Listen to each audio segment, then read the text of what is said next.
ാണ് വിചാരമെങ്കിൽ നേരമായത് ചൊല്ലുവാൻ. കൃപേശേട്ടൻ കെട്ടുന്ന് പറഞ്ഞ കെട്ടു. എനിക്ക് സംശയം ഉണ്ടെങ്കിലേ KL 577410 ഡ്രൈവർ അരമണി പോലെ ഷാജിനോട് ഇങ്ങനെ ചോദിച്ചു നോക്കേ. ഓക്കെ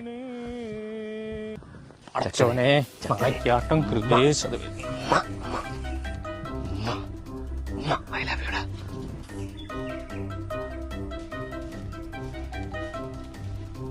അല്ല ശശിയെ, കണ്ടോന്റെ ട്രൗസറും ഷഡ്ഡിയും അല്ലാണ്ട് എനിക്ക് എന്തെങ്കിലും ഈ തോട്ടുന്ന ഒരു മാൻതൊണ്ണന് കിട്ടിക്കോ.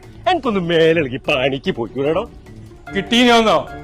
ഇന്നലെ ഏടായിനും ഇമ്പ അല്പത്തിലേ ഒന്നൊന്നര സാധനം ഞാൻ അതിനെ കണ്ടപ്പോ ഒറ്റ ഊടാണ്ടല്ല അതിന്റെ ബാലും പിടിച്ച് ഞാനാട്ട് നീന്തി നല്ല സ്പീഡാട്ടോ. ചെറ്റക്കടിയേല് വളവിൽ ഇങ്ങോട്ട് എത്തിയപ്പോ മീന് വലയ്ക്കാൻ പറ്റിയില്ല. മീൻ